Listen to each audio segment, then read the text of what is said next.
Hello and welcome to BQ Prime. You're watching this special interaction with L&T management. We have our Shankar Raman, Group CFO at L&T.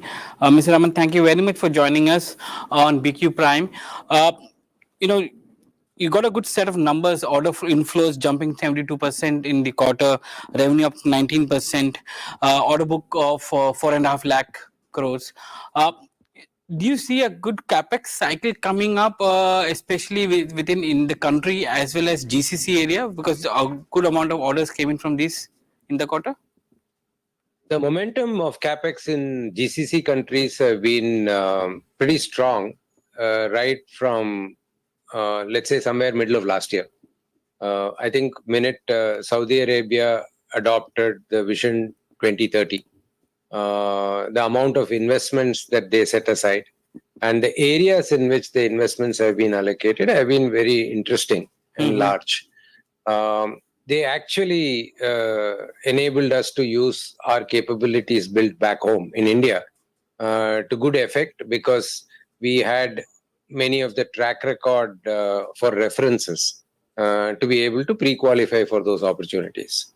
Earlier, Middle East used to be largely oil and gas only. Today, Middle East is quite broad-based, be it renewable power, be it public stadiums and other infrastructure, be it water, be it power transmission distribution, be it renewable energy, and now of late, refinery, using because they have so much of energy, instead of exporting energy and earning petrodollars, they're trying to value add and possibly generate better sustainability for their industrialization. They're also investing a lot on building connectivity, because earlier there used to be few scattered cities connected by top class roads. Today they're talking about Saudi Arabia, for example, being a kingdom to visit for tourists, and be it a medicity or be it entertainment park, their outlook towards attracting global tourists has changed a lot. For example, the success that Qatar had in hosting FIFA was not easily imagined, that they could take it to that level of hospitality and management of crowd, which had come in from all over the world. So I think it has given them confidence, these successes. So the capex momentum of Saudi Arabia in particular and Middle East in general has always been encouraging for the last 12 months plus. As far as India is concerned, for the last 3 years, India has chosen the path of investing, in a manner of speaking, investing out of trouble. If they had waited for consumption to pick up for investments to follow, I think the wait would have been longer. The current government did possibly realize that it is important for them to get revenues to be able to fund their programs. And the revenues can come only if economic activity picks up. And some of the economic activity could be a result of the tax reforms that they carried out. But a lot of it is also due to setting up new industries, expanding them, creating more employment, making inclusive development a more broad-based agenda. All of this gave opportunity on a multiple fronts for us. And it was important that actually, as they say, success breeds success.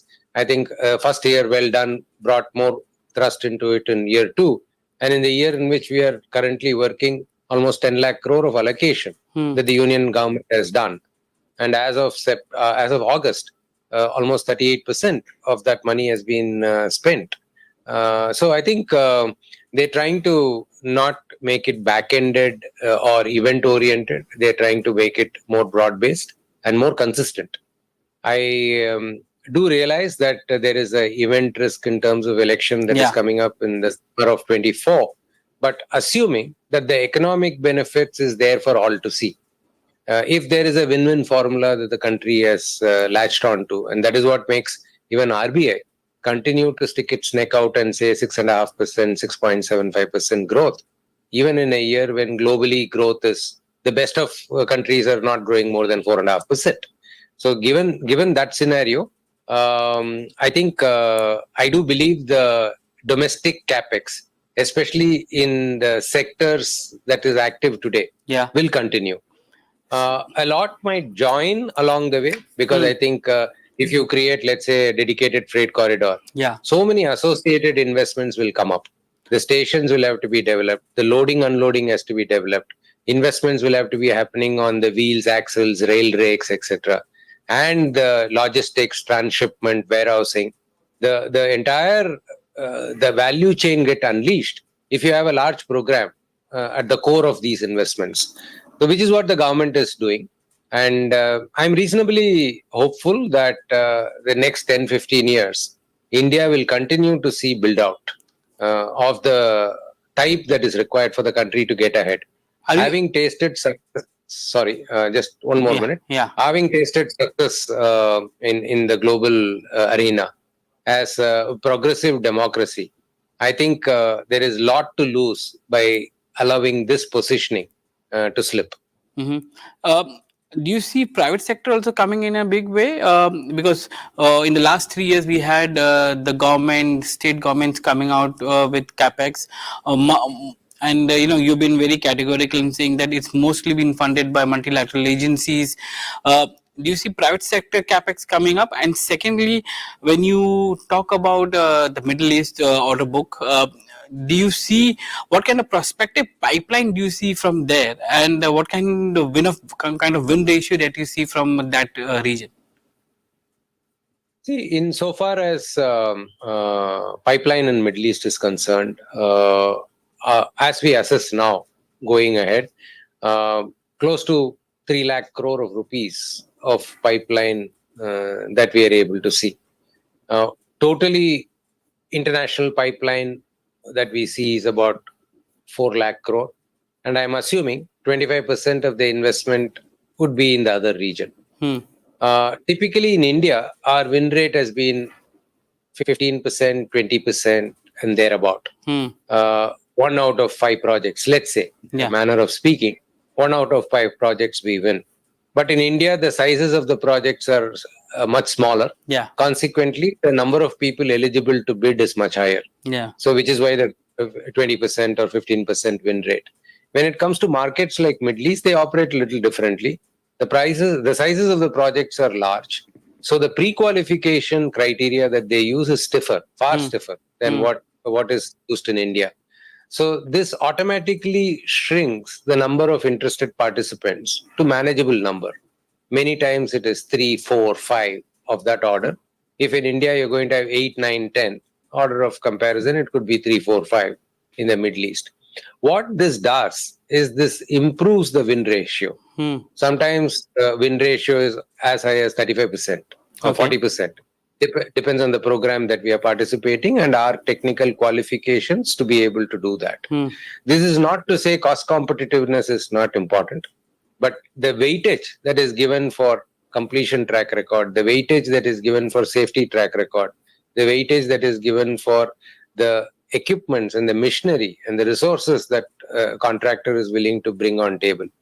All of that actually takes the focus from just the price alone to execution capability, And which how is is what we've been. and how has Sorry. been and how are you looking at the margins front, because legacy contracts had lower margins? Has that improved for you, because you have See, we should reduced your margin understand. guidance as well, right? Little bit. No, I have restated it. Let me clarify. We reported 8.6% last year, FY23. And when we started the year, we said our goal is to add 30, 40 basis points to this margin to take it up to 9%. Yeah. So the base was 8.5, whatever we reported, and 9 was the goal.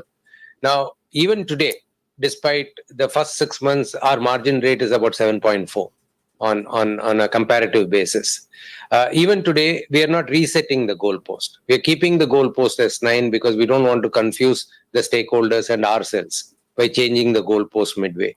We still want to reach the 30, 40 basis points improvement that we were seeking at the beginning of the year, but we also have to be realistic. Now, looking at the way the projects are positioned, the next 6 months will see us more or less moving towards completion of all the legacy projects. Okay. And that would mean it will remove the shadow of the cost overrun that are embedded in these projects. away from our financial charts. And new projects that have been bid at current costs will possibly have better profile to report. Now, this is a progressive development because this is not a one quarter turnaround event. Yeah. It has taken 4 quarters already, apart from the 2 quarters of the current year, for the cost increases to play out through our margins. Now, maybe as we had predicted at the beginning of the year, the first 2 quarters would have been soft, and they are soft at 7.4%. The task ahead for us is to first take the 7.4% up towards somewhere in the 8 zone for us to thereafter launch for what else we can do to go forward beyond that margin that we achieve. So quarter 3, you will progressively see better margin than quarter 2, and quarter 4, hopefully even better margin than that. But my own sense is in about 3 to 4 quarters from now, you will find us report more consistently on a normalized margin level. And much of this COVID related problems would have been behind us by then. Is it fair to say that the two guidance that you gave us with respect to order inflows and revenue growth, you will overshoot those guidance? The way we as a strategy, we looked at the current year as a shortened year because we knew this election related process could kick in sometime. We even today do not know what the exact dates that the government is working on, but given the election code and all of that could kick in, we said let's approach this year as a truncated year, maybe 9 months, maybe 10 months. So we started. Normally, you would have noticed that our order inflow, etc., are back-ended. The first 2 quarters are softer, and the next 2 quarters are much higher. Whereas this year we sort of reversed the trend. We participated, and fortunately for us, there is sufficient backlog from the previous quarters, previous years, last 2 quarters of orders that are getting bid out. So the momentum, the tailwind of that momentum helped us win more orders than what we normally do at the end of the first half. Now we are almost at 1.5 lakh crore, 1.55 lakh crore of total order intake at the end of H1. Now we normally are not at this level. We are normally around 1 lakh crore, 1 lakh 10, 1 lakh 20 level. So we've got some lead at the halfway mark. We would like to keep building on this. We have no idea when the election, etc., will get announced. So we are looking at next 3 months to see what we can maximize out of those opportunities. And then again take stock in December and see what we can do in the following 3 months. But it is reasonably clear to us that both in terms of revenue as well as order inflow, we will outperform the guidance that we have given at the beginning of the year. Where exactly and by how much, it's a bit difficult to predict because these are predicated on some external developments as well. But suffice to say that we feel now secure that the initial guidance that we have put out on order inflow and revenue are well under control. Just to get a clarification, your exposure to Saudi has increased a lot, right? 30% of international business coming from there from that region. We also have a geographical issue which is coming in that region because of the Israel-Hamas war which is happening, and now it's threatening to spill over to other neighboring nations. Do you see that as a headwind going forward, and will that have any impact on the way order execution or inflows are going to come from that area? As a potential risk, we need to be watchful because we do not know how things will escalate. But if I go by the ground assessment there, I think Saudi has taken, from a geopolitical point of view, a bit of a neutral stance in all of this. Their engagement directly in this recent conflict has been very low-key. Yeah. And I think it makes sense given the fact that they want to announce Saudi as a destination for the world at large. And they want to project Saudi as a growing, well-developed country. Our assessment is that Saudi will not scale up its engagement in this recent conflict. And whatever that they need to do possibly will be done more subtly in a nuanced manner through geopolitical coordination rather than any direct conflict. That's our belief.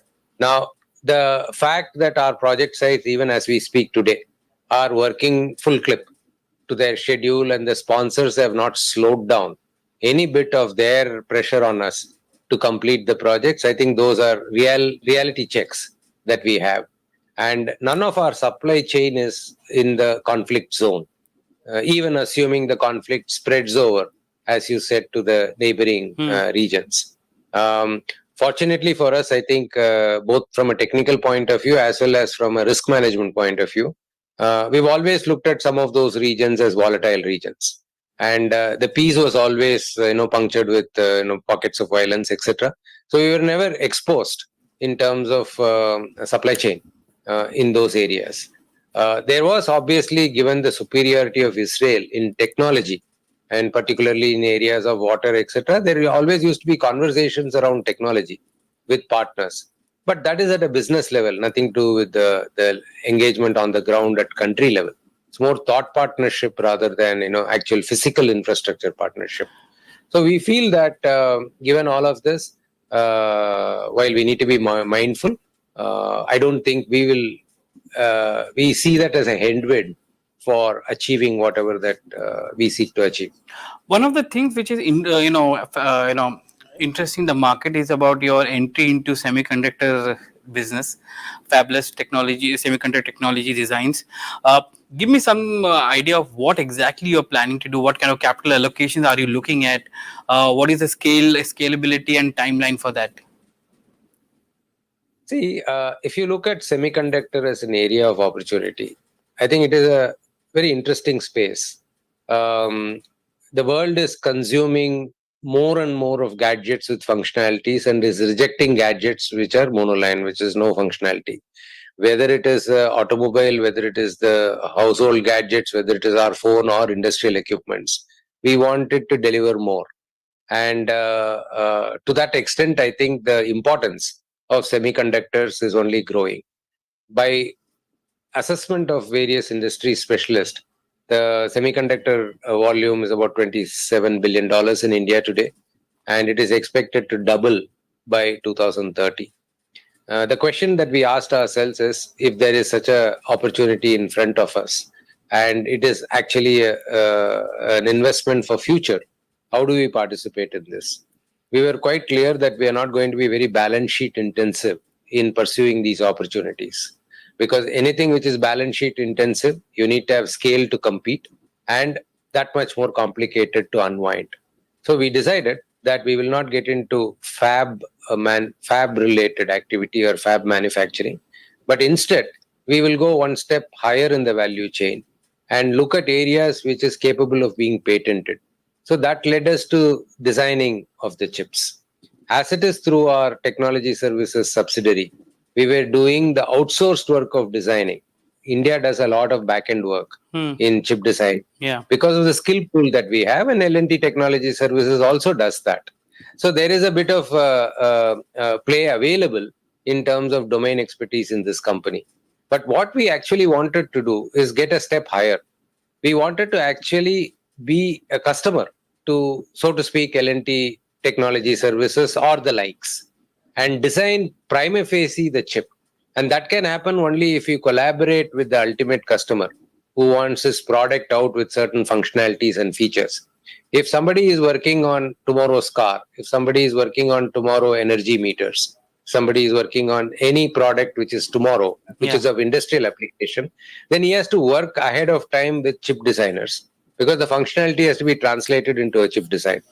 And given that, we felt that our engineering capability, our understanding of the industry landscape, should be able to give us advantage in partnering with these customers. Most of them could be global to start with, and find out a way where our designs could be accepted by the customer. And then to the accepted design, we will contract out the manufacturing with somebody. The likes of TMSC and other manufacturers in China, Korea, etc., have scale, and we will be in no position to compete easily. So to that extent, we will subcontract out or contract out the manufacturing. And there are also others who have invested or announced their investments in testing, in packaging, in the last leg of the chip production. So, given that there are people already shown interest, etc., and it is relatively not high value adding, Yeah. we sort of zeroed in on the chip design. Now, within chip design, there are several layers of design. There are very sophisticated advanced version, and there are mature models or mature modes. We backed ourselves for the mature modes because the risk of failure and the amount of investments that are required to back R&D in advanced chip design, we are competing with the Intels of the world. It's not going to be easy. So we decided that we will be at the industrial application end, we will be at the automotive end. So 40 nanometers and thereabouts sized chips on analog basis is what we will design. So we are now putting together a team which will have maybe a design studio in US, because much of this is Yeah. done in Europe and US and Japan. And then the back end detailed designing of the chip can be done with the Indian engineers, design engineers. So we'll have a design lab in India, maybe one, maybe two, depending on how we progress on this. And we'll have our marketing outpost in all major automobile and industrial equipment manufacturers, which means Japan, which means Europe, which means US. So it'll be a global model delivered from India, but conceived in the global markets. Whether this product, if it succeeds, can be made available to India, of course it can be made available to India, because India today, the time lost between producing and releasing a version or a model of a new automobile Yeah. has completely crashed. Today, if it is within maybe a week, 10 days, a new model of automobile is launched in India, where whatever is launched globally. So given that crashing timeline, I think India will also be an interesting market going forward. So we think that we might require to invest up to $100 million over a 3-year period in putting together the design lab, the R&D centers, as well as the initial business development. So in a way, we are not yet matured to project what could be the revenue, who would be the customer, what kind of billing cycles, etc. Those would follow. This is more an idea that has got endorsed by the board, and we have made this capital allocation over a 3-year period. We will invest. But the best part of this is there is no factory here. It's an office, high-end computers, and people. So ability or the flexibility to scale up, scale down, etc., is far higher in a setup like this. So if you view it as an R&D center, you can say L&T is now getting into an area which hopefully will provide some revenue streams and profits over the next 10, 15, 20 years. Because I think this is, as India is getting more and more digital, world is getting more and more digital, I think we are going to fall short of chips, and we can't be completely dependent on China and Korea for our requirements. Interesting times, Mr. Shankar Raman. It was a pleasure talking to you today on BQ Prime. Thank you very much for joining us. Thank you. Thank you.